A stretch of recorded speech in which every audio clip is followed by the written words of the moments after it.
في عصور قديمة من تاريخ مصر العريق، احتلت الموسيقى والرقص مكانة فريدة في قلوب وحياة المصريين القدماء. كانت الموسيقى تعزف بفخر في الأعياد والمناسبات الخاصة، وتصاحب الحكام والملوك في الاحتفالات الرسمية.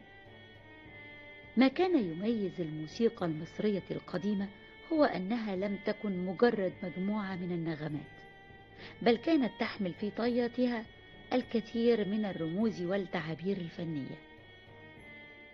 كانت الموسيقى في مصر القديمة متعددة الأصوات ومتنوعة الآلات، فقد استخدم المصريون القدماء الهارب والطبول والمزامير والسيستروم وغيرها من الآلات لإنتاج مقطوعاتهم الموسيقية الرائعة.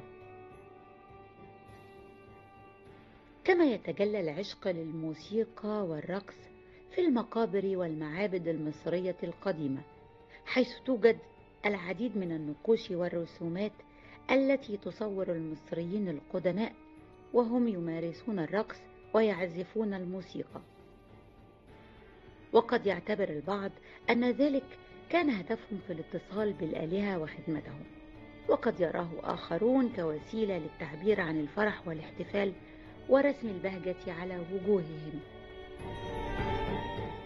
تم استخدام الموسيقى في مصر القديمة في الأنشطة المختلفة، ومع ذلك فإن تطورها الرئيسي كان في المعابد التي كانت تستخدم أثناء الطقوس المخصصة لآلهة مختلفة، وكانت أيضا تستخدم كعلاج. كما تشير بعض البرديات فإن العلامة الهيروغليفية للموسيقى هي نفسها التي تشير إلى الرفاهية ومن أجل الفرح. ووصل الموسيقيون إلى مكانة جعلت بعضهم يدفن في المقابر الملكية.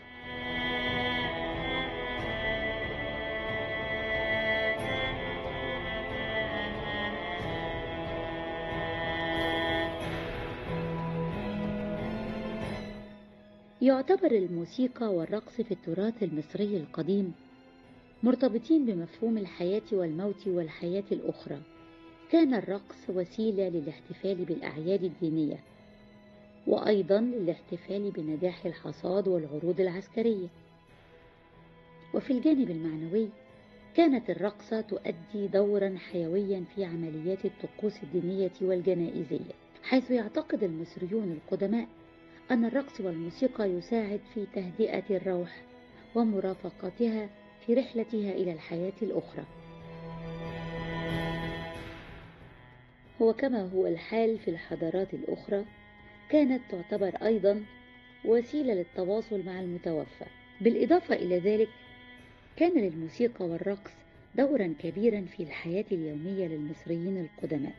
كانوا يطلبون الموسيقى والرقص أثناء الوجبات الاحتفالية والاجتماعات والأعياد، وتعمل الموسيقى والرقص على تنشيط الأرواح وإشراك الجميع في الفرح والسعادة وتعزيز الروابط الاجتماعية.